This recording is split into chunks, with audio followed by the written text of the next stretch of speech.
It's a dark, rainy day here in Mumbai, but it's also a great time to do some thinking and to do some philosophizing. Do you ever get the feeling that you're sort of caught in a storm and just being thrown about, and that there seems to be like a huge wave rising, a tsunami of events or emotions that are threatening to just drown us or pull us under and drag them with it in its undertow? But today I thought we could get to the heart of this tsunami. Hello, I'm Sandhya and welcome to Dynamic Living.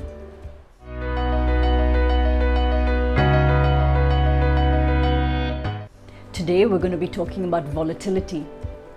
I think we all know that in today's world, it's uncertainty of outcomes that creates so much anxiety for us.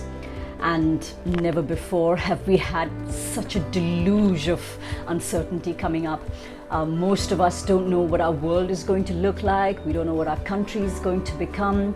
We have no idea what's going to happen with our families. And indeed, many of us are wondering about ourselves, our own lives, our own futures, our own, our own immediate circumstances, our selfish needs, and then we feel guilty about that as well.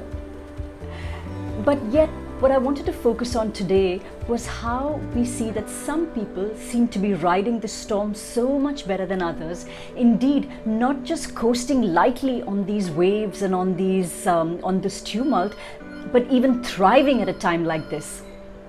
What can we learn from them? This is how I see it.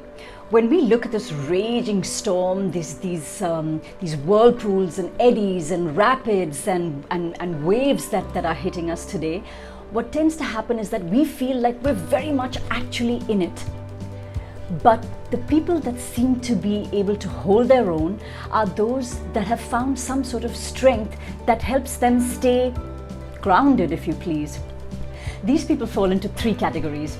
Number one, those that find their strength within themselves. Somehow they just seem to know who they are, they're comfortable with who they are, and they feel like they're going to be just fine, and more often than not, they are. The second category of people are those of us that find our strength in very strong bonds, say with our family, our friends, most likely with our parents. And why not? Imagine this. When you come out of your safe mother's womb, you are born into volatility, into uncertainty, into bright lights. And it's your parents' hands that are the ones that pick you up and keep you safe. And if they continue to do that for you for the rest of your life, is it any wonder that you wouldn't feel like nothing can shake you and rock you until you lose that bond, until you lose those strength until you lose that strength and you lose those hands that cared for you. The third category of us, and trust me, all of us fall in one or the other category, are those of us that find our strength in our social status, in our wealth, in our children, in assets of other kinds. It's sort of the world that we create, the bubble that we create around us to keep us safe and to keep us in the familiar. Until this bubble doesn't serve us anymore and these assets don't perform in the way that we expect them to, or indeed get washed away in the storm. Now, what the commonality in all of these is that each of us, whatever category we find ourselves in, is looking for an anchor. And the rule of thumb is simple.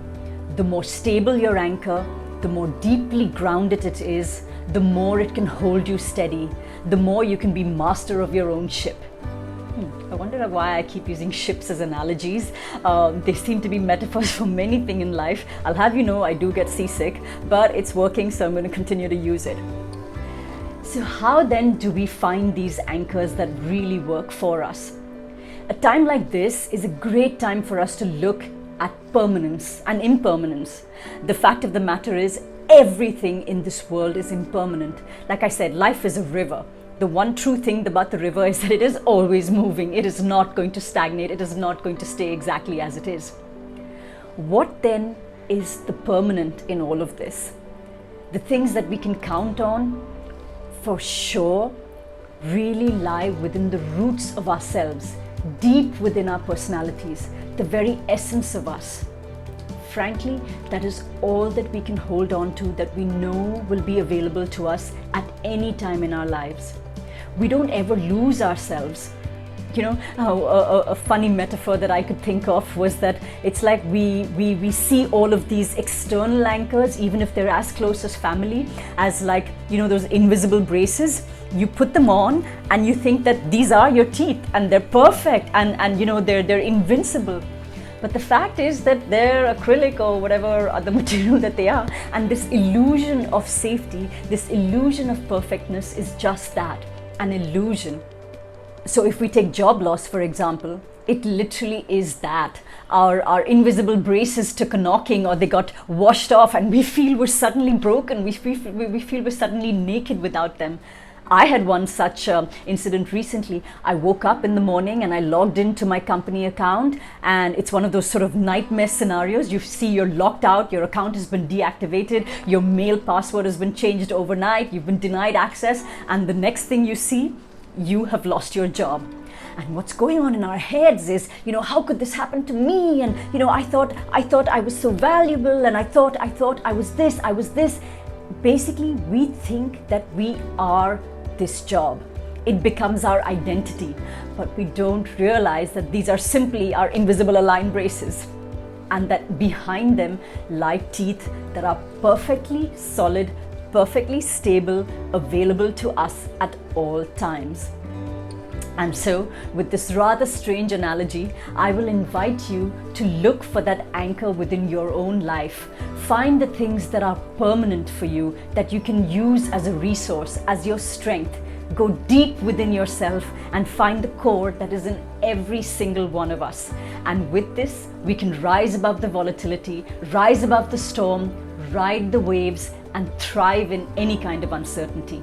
If you feel this video is of help to you and can be of use to anyone, do share and do subscribe to my channel if you'd like to hear more such videos. I'd love to hear from you as well. And stay safe above all else, ride the storm, and thank you for watching.